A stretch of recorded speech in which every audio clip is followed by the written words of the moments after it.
So a huge welcome to our penultimate special IoD99Bites for International Women's Day. And I'm now joined by Eleanor, who's going to tell us a little bit about your business, what you do, and what motivated you to start out on your own. Sure. So I founded a strategy and innovation consultancy called Agensi, and we basically help businesses remain competitive in the digital age. Obviously, there's been a lot of changes recently in the last 10 years, and I think some businesses have their heads in the sand a little bit. My background was in a strategy house, and then I went and got on-the-ground experience in marketing and communications. And I realised there was a bit of a gap. At the moment, there's a lot of data out there with obviously digital analytics, etc., and that's absolutely great. But that allows you then to actually have a think about your strategy and where you're going. Yep. So my business very much, we offer a service to try and connect the sort of on-the-ground data back up to more strategic thinking. Brilliant. And I mean, you're sort of I guess the reason why you started out was you saw that gap in the market, and you saw that someone could do it better.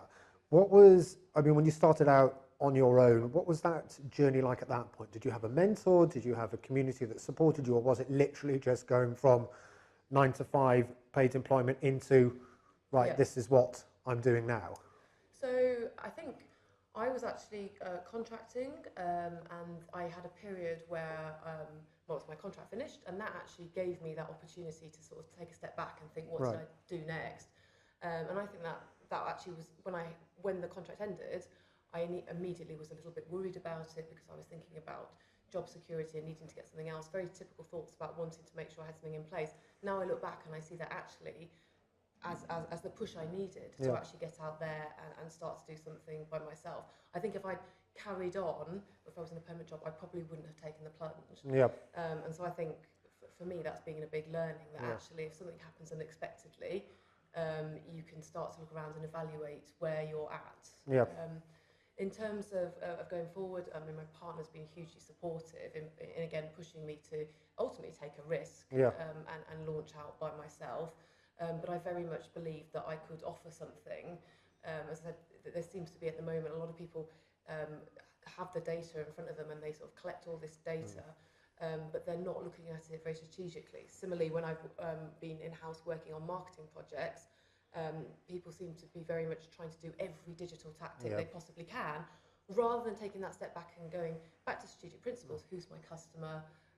What are they doing? Where are they? Well, understanding what the data's telling you. Exactly. And that's key to sort of growing the business, cross-selling, upselling, and that sort of thing, and developing the business going forward. And sometimes, for especially all size businesses, really, it's quite difficult for teams to take that step back, and they need individuals like yourself to come in and give a bit of that encouragement, just like, calm down, let's look at where we are, let's appraise where we are, and let's move forward from there. So it's obviously massively important. And are you enjoying it? That's the key thing. Yes, I am.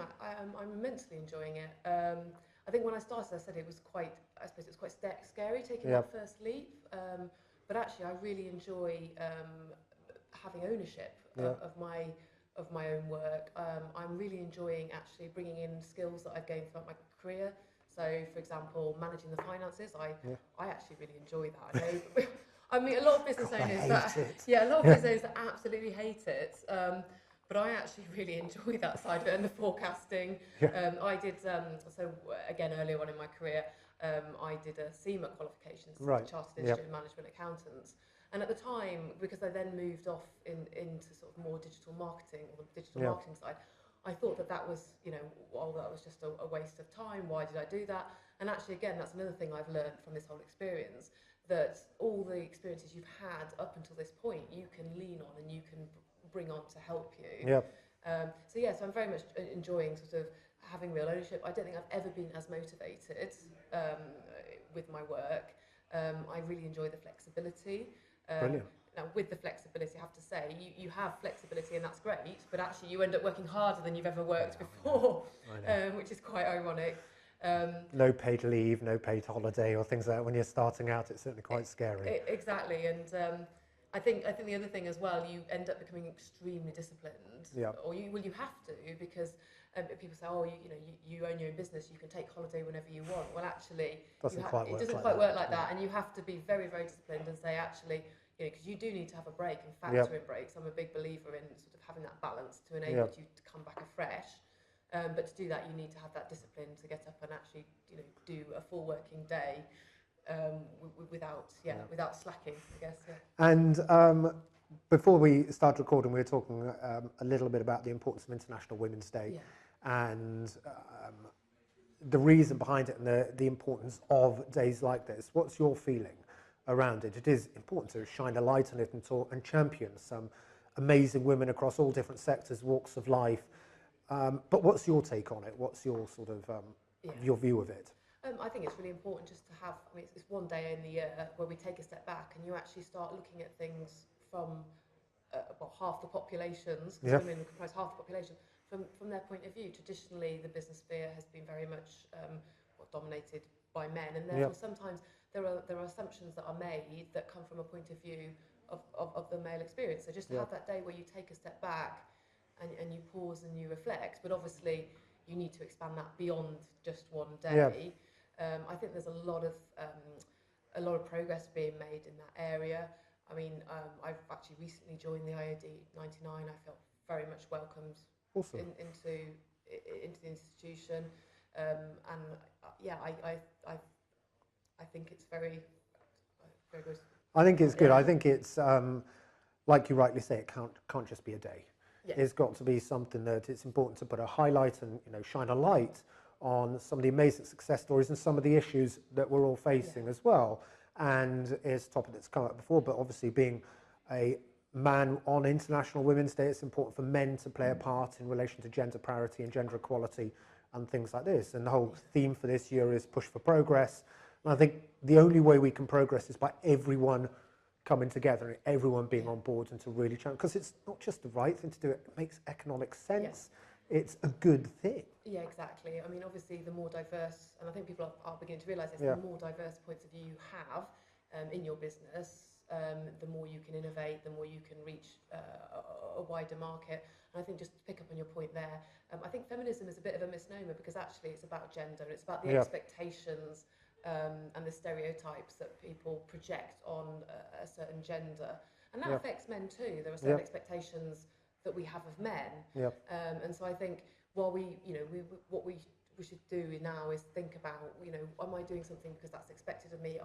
And we should question whether I can do something different and not be held back just because, that's what I should be doing. And speaking to you, you've obviously got a massive passion about where you are, especially about the, you know, we don't hear many 99ers go, I get really excited about the finances and the accounting side of the business. But you've obviously got a real passion for what you're doing. You know, it is incredibly important, even just for the economy, to encourage more women to set up businesses and look at going it alone if they want to, and also for younger girls who are coming towards the end of education or in education to see running your own business as being a viable career option for them. What would be your sort of quick golden nugget piece of advice to any of those that are thinking about that, or thinking about, is this a viable career opportunity? Is this something that I can do? What would be your sort of view to them, or your sort of top tip to them? I think if you have a business idea and you do your research and you see there's an opportunity, then I think there's no reason why you can't. And I think it's important to just try, I guess. I mean, have a go, and as long as you do your research and you have that in place and you've got a good support network around you, there's no reason why you shouldn't be able to achieve things. So if it's a psychological barrier that's holding you back and it's about confidence, I would encourage you to sort of speak to people within your wider network that have done it, see what their advice is, and just have a go. The worst that comes of it is, okay, you don't get where you want to go, and you move on to the next thing. You move on to the next thing. And actually, I think it's also important to realise that most startups or most successful startup entrepreneurs have had to go a few times. I think people don't realise that. They only see the success stories where they've hit on goals straight away. But actually, most people have had to try a number of times. Try again. And you learn with everything. It's a journey. Fantastic. Eleanor, thank you so much indeed. And great to hear the passion about the accounting and forecasting as well. I need to share that more with 99ers. Thank you very much, and thank you very much for watching.